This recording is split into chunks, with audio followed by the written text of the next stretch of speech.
1912. The Vickers Design Office, Sheffield, England. A team of naval engineers is completing the drawings for a gun that has never been tested. Not a prototype, not a scaled-up version of something proven. A brand new 15-inch naval rifle, ordered into full production before a single barrel has been fired, before a single shell has been loaded, before anyone outside this room knows whether the design will work at all. The man who ordered it into existence without waiting for trials was Winston Churchill, then First Lord of the Admiralty. The reason he gave was time. Germany was building faster than Britain, and waiting 18 months for proper prototype testing would hand the advantage to the wrong navy. The engineers who completed those drawings in 1912 could not have known that the weapon leaving their offices that afternoon would still be in active Royal Navy service in 1959. They could not have known it would fire in Angre at Jutland, at Calabria, at Cape Matapan, at the Normandy beaches, and at targets across 2 world wars that its designers had never imagined it would reach. 47 years of continuous operational service. More confirmed combat hits at longer range than any comparable naval weapon ever built. A gun ordered into production on a drawing board gamble that the critics said was reckless and that history proved was the most consequential single ordnance decision the Royal Navy ever made. This is the story of the 15-inch Mark I and why the world forgot it defined naval power for nearly half a century. The decision to arm the new Queen Elizabeth-class battleships with 15-inch guns rather than the 13.5-inch weapons already in production came from a calculation Churchill made in late 1912 and forced through the Admiralty's procurement system before the naval staff could organize effective resistance. The arithmetic was straightforward. A 15-inch shell weighed approximately 1,920 pounds in its improved streamlined form. A 13.5-inch shell weighed approximately 1,400 pounds. The difference of over 500 pounds in shell weight translated directly into terminal effect, the damage delivered to the target at the moment of impact. At long range, where velocity had been reduced by air resistance, the heavier shell retained more kinetic energy and penetrated armor more effectively. It also carried more explosive filling, creating a larger and more destructive detonation inside the target's hull. The gun that fired the heavier shell was, by the measure that actually determined combat outcomes, the superior weapon. Churchill's argument was correct. The problem was that no one had yet built a 15-inch naval gun and fired it at anything. And ordering it into production without trials meant that if the design was wrong, several of the most important warships in the Royal Navy would be armed with a weapon that did not work. To understand why the gamble succeeded when it should not have, you have to understand what the Vickers engineers actually produced in those Sheffield drawing offices in 1912. The 15-inch Mark I was designed around a deliberate choice that ran counter to the direction every other major naval power was taking with its heavy-caliber weapons. The dominant trend in naval gun design in 1912 was toward higher muzzle velocity. A faster shell reached the target sooner, followed a flatter trajectory that was easier to calculate at medium ranges, and in theory penetrated vertical armor more effectively than a slower shell of the same caliber. The cost of higher velocity was barrel erosion. Propellant charges large enough to drive a shell at high velocity burned at temperatures that attacked the steel lining of the barrel with every round fired. German, Italian, and Japanese gun designers in subsequent years all chose high velocity as their primary design criterion and paid for that choice in barrel lives that made sustained combat operations a maintenance calculation. The Vickers engineers chose moderate velocity at 2,458 feet per second on standard charge. That choice embedded a barrel life of approximately 335 full charge equivalent rounds into the 15-inch Mark I,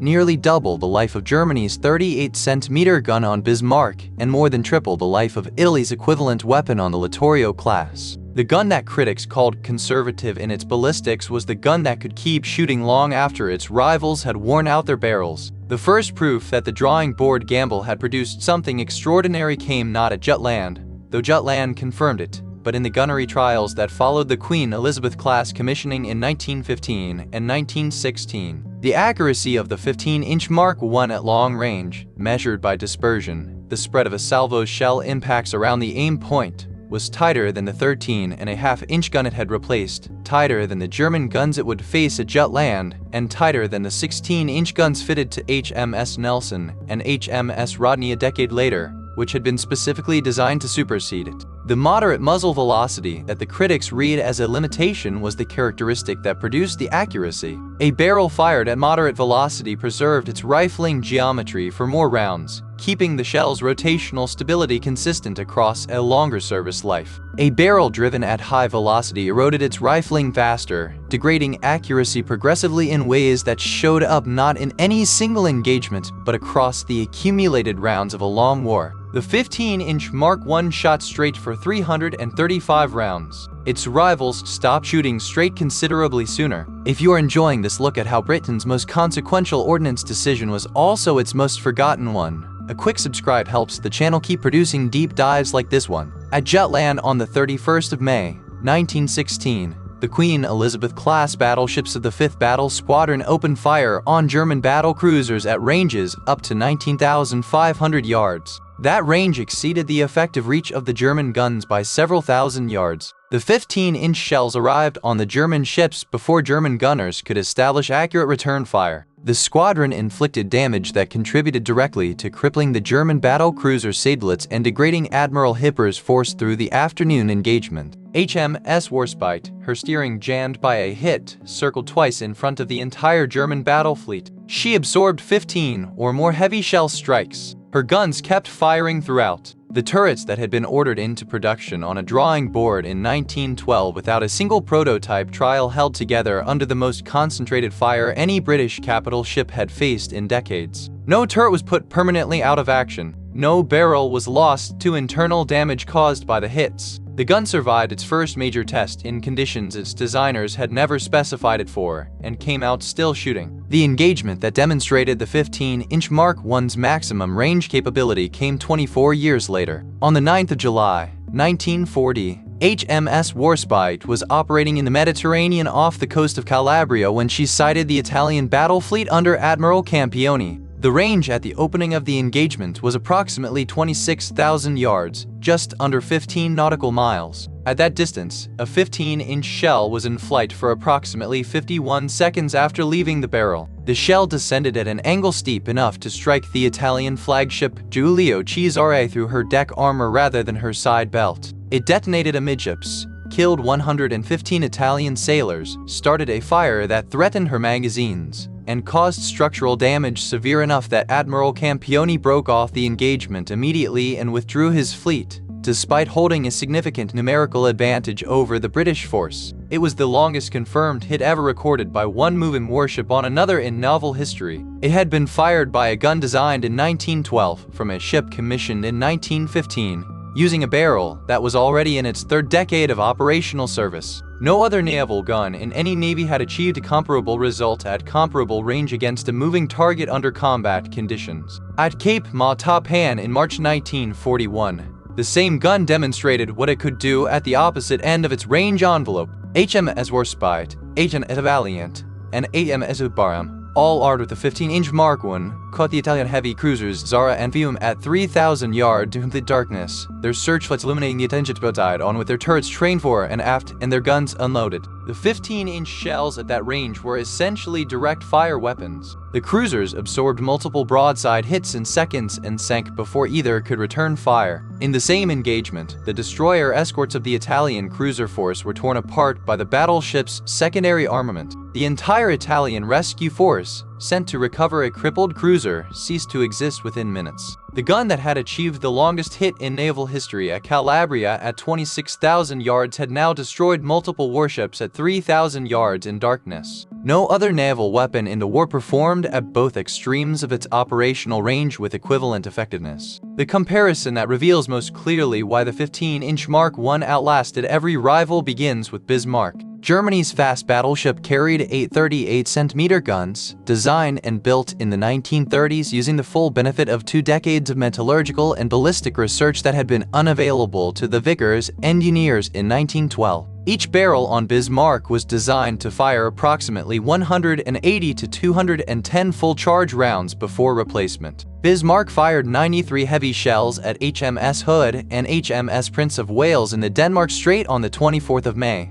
1941. She fired 8 more shells during her final hours on the 27th of May before she was sunk. Her barrels never reached round 100. The 15-inch Mark I barrels on Warspite that fired at Jutland in 1916, fired at Calabria in 1940, fired at Cape Matapan in 1941, and fired at the Normandy beaches on the 6th of June, 1944, accumulated more than 200 full-charge equivalent rounds across 28 years of service on that ship alone before barrel replacement was required. The gun Germany built in the 1930s to supersede British 1912 technology wore out its barrels before it fired half the rounds the British gun routinely completed. This was not a failure of German engineering. It was a consequence of the German choice to prioritize muzzle velocity over barrel life, and the British choice, made on a drawing board in Sheffield in 1912, to prioritize the opposite. Italy's answer to the 15-inch Mark I on the Littorio-class battleships achieved the longest range of any comparable weapon, exceeding 46,000 yards through extreme muzzle velocity.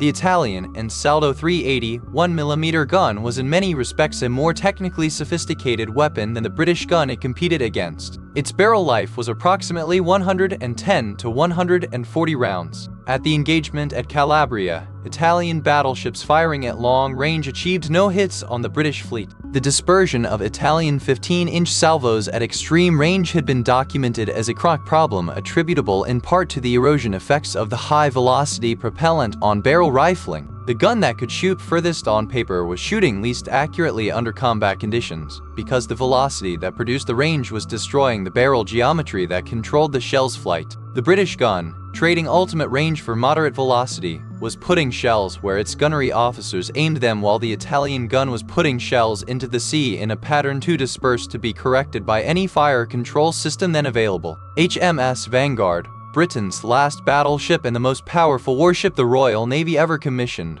was armed with the 15-inch Mark I in modified turrets when she was completed in 1946. The turrets had been built for the battle cruisers Courageous and Glorious in 1916, stored at Rosyth through the interwar years when those ships were converted to aircraft carriers, and reinstalled on Vanguard hull 30 years after they were first manufactured. They were rebuilt with remote power control, new rangefinders, and fire control integration matching the most advanced systems then available. The basic weapon inside the rebuilt turrets was unchanged. The gun that Churchill had ordered into production without prototype trials in 1912 was still the Royal Navy's primary heavy armament in 1946, and it remained in service on Vanguard until her decommissioning in 1959. 47 years from the drawing office to the breaker's yard. No other naval gun system in the history of any navy achieved continuous front-line operational service across that span of time. What the 15-inch Mark I proved across 47 years was not that Churchill's decision to skip prototype trials had been responsible, or that the Royal Navy's procurement process had been correctly followed. It had not been followed. The decision was irregular. The risk was real. And if the Vickers engineers had made a significant design error in those Sheffield drawing offices, the consequences for British naval power in the First World War would have been severe. What the gun proved was that the engineers had not made a significant design error. They had made the correct choice on muzzle velocity, the correct choice on shell weight, and the correct choice on the structural margins that gave the barrel its exceptional service life. Those choices were embedded in the weapon before the first prototype was fired. They were confirmed by 47 years of operational service that no trial program could have predicted or validated in advance. The critics who called the decision reckless were correct that it was reckless. They were wrong that recklessness and correctness cannot occupy the same decision at the same time. The forgotten gun from the Sheffield drawing office did not define naval power for 47 years despite the gamble that produced it. It defined naval power for 47 years because the men who took the gamble understood, before the first shell was fired, exactly what they were building.